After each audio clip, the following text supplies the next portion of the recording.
Hello മക്കളെ, അപ്പം നമ്മുടെ +2 ബയോളജിയിൽ നിങ്ങൾ എന്തായാലും പഠിച്ചിരിക്കേണ്ട ഒരു 10 ടോപ്പിക്സ് അല്ലെങ്കിൽ 10 ഏരിയാസ് ആണ് മിസ് ഇവിടെ കൊണ്ടുവന്നിട്ടുള്ളത്. ഈ ഒരു റിപ്പീറ്റഡ് ക്വസ്റ്റ്യൻസ് അല്ലെങ്കിൽ ഈ ഒരു ടോപ്പിക്സിൽ ഏറ്റവും കൂടുതൽ റിപ്പീറ്റഡ് ആയിട്ടുള്ള ഭാഗങ്ങളാണ് നമ്മളിവിടെ വെച്ചിട്ടുള്ളത്.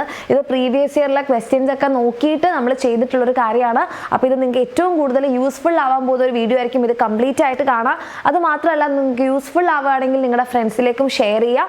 ഓക്കെ, ആൻഡ് ഇതൊന്നും നിങ്ങൾക്ക് ഇത് കാണുമ്പോഴൊന്നും ഇത് എന്താണെന്നൊന്നും അറിയില്ല, ഇതുവരെ പഠിക്കാത്തൊരവസ്ഥയിലാണ് എൻ്റെ കുട്ടികളുള്ളതെന്നുണ്ടെങ്കിൽ നിങ്ങൾ ഇനിയെങ്കിലും മക്കളെ പഠിക്കാൻ, നിങ്ങളുടെ പബ്ലിക് എക്സാമിന് വേണ്ടിയിട്ട് നിങ്ങൾക്ക് ഫസ്റ്റ് മുതൽ പഠിക്കാൻ താല്പര്യം ഉണ്ടെങ്കിൽ നമ്മുടെ ക്രാഷ് ബാച്ചിൽ അഡ്മിഷൻ എടുക്കാം. ഓക്കെ, സോ അത്രേ ഉള്ളൂ.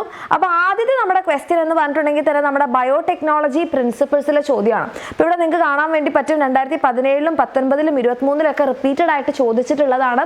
അതായത് ഹോസ്റ്റിനെ എങ്ങനെ കോമ്പീറ്റൻ്റ് ആക്കാം, അതായത് ഹോസ്റ്റിൻ്റെ ഉള്ളിലേക്ക് റീകോമ്പിനന്റ് DNA ഇൻസേർട്ട് ചെയ്യാനുള്ള പ്ലാന്റ്സിൽ എങ്ങനെ ഇൻസേർട്ട് ചെയ്യാം, അല്ലെങ്കിൽ അനിമൽസിൽ എങ്ങനെ ചെയ്യാം, ബാക്ടീരിയയിൽ എങ്ങനെ ചെയ്യാം, അതൊക്കെ നമ്മുടെ ടെക്സ്റ്റ് ബുക്കിൽ പറയുന്നുണ്ട്. അതിൽ ഏറ്റവും കൂടുതൽ റിപ്പീറ്റഡ് ആയിട്ട് ചോദിച്ച 2 കാര്യങ്ങളാണ്. ഒന്ന് ജീൻ ഗൺ മെത്തേഡും മറ്റേത് നമ്മുടെ മൈക്രോ ഇഞ്ചക്ഷനും. അത് ഏതൊക്കെയാണെന്ന് 1 മാർക്കിന് ചോദിക്കാറുണ്ട്. 2 മാർക്സിന് അത് എന്താണ് ആ പ്രോസസ്സ് എന്നുള്ളത് എക്സ്പ്ലെയിൻ ചെയ്യാനും ചോദിക്കാറുണ്ട്. ഇതേപോലെ ബാക്ടീരിയയിൽ നമുക്ക് ഇൻസേർട്ട് ചെയ്യാൻ വേണ്ടിയിട്ടുള്ളൊരു മെക്കാനിസം ഉണ്ട്. അത് എന്താണെന്ന് അറിയുന്നവർ കമൻറ്റ് ചെയ്യാം. ദെൻ അടുത്തതാണ് മക്കളെ നമ്മുടെ സ്ട്രക്ചർ ഓഫ് DNA.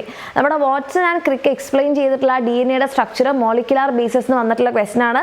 നിങ്ങൾക്കിവിടെ നോക്കിയാൽ കാണാം 2017, 18, 19, 22, 23 റിപ്പീറ്റഡ് ആയിട്ട് ചോദിച്ചിട്ടുള്ളതാണ്. DNAയുടെ സ്ട്രക്ചർ, ആരാണ് ഈ മോഡൽ പ്രപ്പോസ് ചെയ്തിട്ടുള്ളത്, അതിൻ്റെ ഫീച്ചേഴ്സ് വെരി ഇമ്പോർട്ടൻറ്റ്, അതെന്തായാലും നോട്ട് ചെയ്ത് വെക്കാം. പിന്നെ അതാ നമ്മുടെ മൂന്നാമത്തതായിട്ട് റീകോമ്പിനന്റ് DNA ടെക്നോളജിയുടെ സ്റ്റെപ്സ്. നിങ്ങൾക്കറിയാം ആ ഒരു പ്രോസസ്സുകൾ എന്ന് പറയുമ്പോൾ ഒരു 6 സ്റ്റെപ്സ് ഉണ്ട്. അത് റീഅറേഞ്ച് ചെയ്യാൻ വേണ്ടിയിട്ട് ചോദിക്കാറുണ്ട്. അത് എഴുതാൻ വേണ്ടിയിട്ട് തന്നെ 3 മാർക്കിനൊക്കെ നിങ്ങൾക്ക് എന്താണ് ആ സ്റ്റെപ്പ് എഴുതാൻ വേണ്ടിയിട്ട് ചോദിക്കാറുണ്ട്. ഇനി ആ സ്റ്റെപ്പ് എഴുതിയിട്ട് തന്നെ അതിൽ ചിലപ്പം ചില സ്റ്റെപ്പുകൾ നിങ്ങളോട് എക്സ്പ്ലെയിൻ ചെയ്യാൻ വേണ്ടി പറയാറുണ്ട്. ചില സ്റ്റെപ്പുകളിൽ ഒന്നാണ് ഐസൊലേഷൻ ഓഫ് DNA, കഴിഞ്ഞ തവണ ചോദിച്ചിട്ടുണ്ടായിരുന്നു. പിന്നെ നമ്മുടെ PCR, ജെൽ ഇലക്ട്രോഫോറസിസ്, ഇങ്ങനെ ചിലപ്പോൾ ഏതെങ്കിലും ഒരു സ്റ്റെപ്പോ 2 സ്റ്റെപ്പോ എടുത്തിട്ടൊക്കെ നിങ്ങൾക്ക് ചോദിക്കാം. സോ ആ സ്റ്റെപ്സ് വെരി ഇമ്പോർട്ടൻറ്റ്, അതെന്തായാലും നോട്ട് ചെയ്ത് വെക്കാം. പിന്നെ നമ്മുടെ ജനറ്റിക്കലി മോഡിഫൈഡ് ഓർഗാനിസംസും അതിൻ്റെ അഡ്വാൻറ്റേജസും. ഇതെന്ന് പറഞ്ഞിട്ടുണ്ടെങ്കിൽ ആക്ച്വലി ഇതല്ല, ഇതിനേക്കാൾ കൂടുതൽ വർഷങ്ങളിൽ അത് ചോദിച്ചിട്ടുണ്ട്. ഇവിടെ നിങ്ങൾക്ക് നോക്കിക്കഴിഞ്ഞാൽ നമ്മുടെ GMO പ്ലാന്റ്സിൻ്റെ, ജനറ്റിക്കലി മോഡിഫൈഡ് പ്ലാന്റ്സിൻ്റെ, GM ക്രോപ്സിൻ്റെ ബെനിഫിറ്റ്സ് എപ്പോഴും റിപ്പീറ്റ് ചെയ്യുന്നൊരു ക്വസ്റ്റ്യൻ ആണ്. അത് വളരെയധികം ഇമ്പോർട്ടൻ്റ് ആണ്. ഓക്കെ, ഒരു 5 ബെനിഫിറ്റ്സ് പഠിക്കാനുണ്ട്. പിന്നെ ജനറ്റിക്കലി മോഡിഫൈഡ് ഓർഗാനിസംസ് ആണ് നമ്മുടെ ട്രാൻസ്ജനിക് ആനിമൽസ്. ട്രാൻസ്ജനിക് ആനിമൽസിൻ്റെ ഡെഫിനിഷൻ, അവരുടെ എന്തൊക്കെയാണ്, അവരെ കൊണ്ടുള്ള യൂസസ് എപ്പോഴും എക്സാമിന് ചോദിക്കുന്നതാണ്.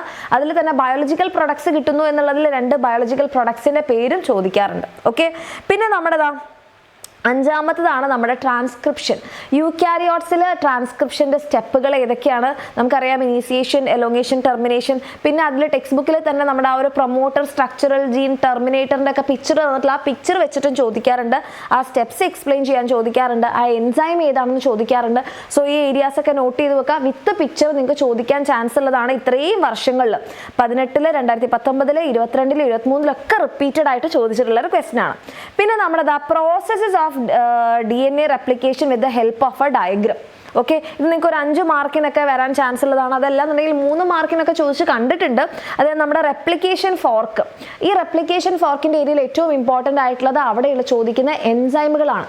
ഈ ഒരു റെപ്ലിക്കേഷൻ നടക്കുന്ന സമയത്ത് കുറേ എൻസൈമുകൾ അതിനകത്ത് ഇൻവോൾവ് ചെയ്യുന്നുണ്ട്. ഹെലിക്കേസ് ഉണ്ട്, പിന്നെ നമ്മുടെ എന്താണ് ലിഗേസ് ഉണ്ടാവുന്നുണ്ട്, പിന്നെ നമ്മളുടെ പോളിമറൈസ് എൻസൈം ഉണ്ടാവുന്നുണ്ട്.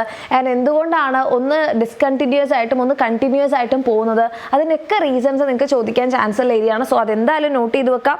പിന്നെ നമ്മുടെ ക്ലോണിങ് വെക്ടേഴ്സ്. അപ്പോൾ നമ്മൾ പണ്ടൊക്കെ ക്ലോണിങ് വെക്ടേഴ്സ് നമ്മൾ പ്ലാസ്മിഡും അതുപോലെ ബാക്ടീരിയോഫേജ് വൈറസ് ആണ് ഉപയോഗിച്ചിരുന്നെങ്കിൽ ഇപ്പം നമുക്ക് ആർട്ടിഫിഷ്യൽ ക്ലോണിങ് വെക്ടർ ഉണ്ട്, നമ്മുടെ PBR 322.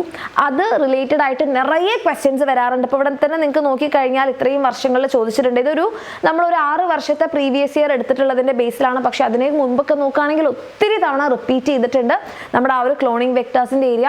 അതിൽ തന്നെ നമ്മുടെ ക്ലോണിങ് വെക്ടേഴ്സിന് ഉണ്ടാവേണ്ട ഫീച്ചേഴ്സ് ഏതൊക്കെയാണ് സെലക്ടബിൾ മാർക്കേഴ്സ്, ഒറൈസൈറ്റിൻ്റെ ഇമ്പോർട്ടൻസ് ഏതൊക്കെയാണ്, അവിടെയുള്ള ക്ലോണിങ് സൈറ്റുകൾ ഏതൊക്കെയാണ്, ഇങ്ങനെ രീതിയിലൊക്കെ ചോദ്യം വരാൻ ചാൻസ് ഉള്ളതാണ്. പിന്നെ നമ്മുടെ 8-മത്തതാണ് നമ്മുടെ ഹ്യൂമൻ ഹെൽത്ത് ആൻഡ് ഡിസീസസിൽ വരുന്ന നമ്മുടെ ആൻറ്റിബോഡി. ആൻറ്റിബോഡിയുടെ ഈ സ്ട്രക്ചർ തന്നിട്ട് ഇതെന്താണ്, നമ്മുടെ antigen binding site, light chain, heavy chain, ഇതൊക്കെ ചോദിക്കാറുള്ളതാണ്. ടൈപ്സ് ഓഫ് ആൻറ്റിബോഡീസ് ഏതൊക്കെയാണ് ഈ ഒരു ഏരിയ എന്ന് നമുക്ക് ക്വസ്റ്റ്യൻ എക്സ്പെക്ട് ചെയ്യാം. ദെൻ നമ്മുടെ 9ാമത്തെ ആളാണ് നമ്മുടെ PCR. PCR നിങ്ങൾക്ക് പ്രീവിയസ് ഇയർ ക്വസ്റ്റ്യൻ പേപ്പേഴ്സിൻ്റെ എന്തെങ്കിലും നോട്ടോ എന്തെങ്കിലും കാര്യങ്ങൾ നിങ്ങളുടെ കയ്യിലുണ്ടെങ്കിൽ തന്നെ നിങ്ങൾക്ക് നോക്കിയാൽ മനസ്സിലാവും. ടെക്സ്റ്റ് ബുക്കിൽ തന്നിട്ടുള്ള ഈ ഒരു ഡയഗ്രാം അങ്ങനെ തന്നെ തന്ന ചോദ്യം വരാറുണ്ട്.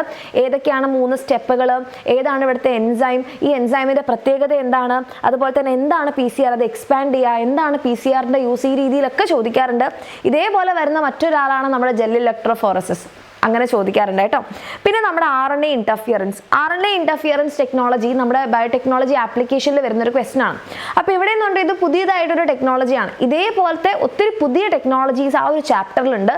നമ്മുടെ BT, അതേപോലെ തന്നെ നമ്മുടെ ജീൻ തെറാപ്പി, ADA ഡെഫിഷ്യൻസി, അവിടെ നിന്നൊക്കെ ഇതേപോലത്തെ ക്വസ്റ്റ്യൻസ് എക്സ്പെക്ട് ചെയ്യാം കേട്ടോ. സോ ഇതിപ്പോൾ ഈ ഇത്രയും വർഷങ്ങളിൽ ചോദിച്ചിട്ടുണ്ട്.